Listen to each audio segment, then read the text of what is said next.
this tutorial, I'm going to go over with you how to add a retainer case into uDesign 10. If the patient doesn't already exist, you want to click on the New button. We want to indicate that we want to do self-planning. You want to add the first and last name, date of birth, and then hit Create TX Plan.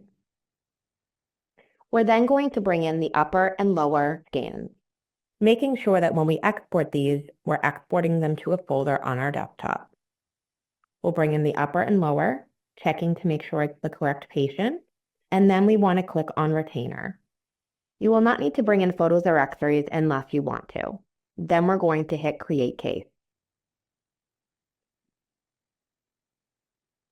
Once in the software, I'm going to first set the orientation by clicking on the gray button that says Set Orientation. Then I'm going to hit Next. This is where we're going to identify the teeth and making sure the pattern goes blue, orange, purple. And if for some reason you need to change that, you can always click on this little teardrop, which is indicated over here, if they do not have a color on them. Then we're going to go to Label Teeth, which you will see skip through Label Teeth, and it will also skip through the occlusal and long access lines. It will then go to the upper, where you will do the same thing.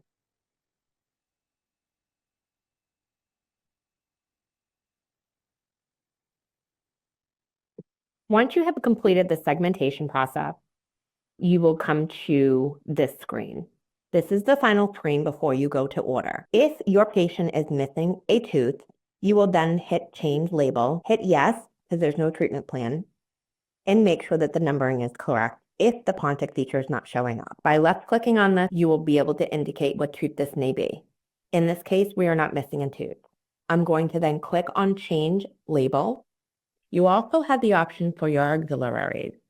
You can either add attachments to your retainer, bite ramp, and flips or cutouts for elastics. Then you'll want to close out of the auxiliaries. From here, you can either print your retainer in Office, or you can simply click on the shopping cart and order your uSmile retainer.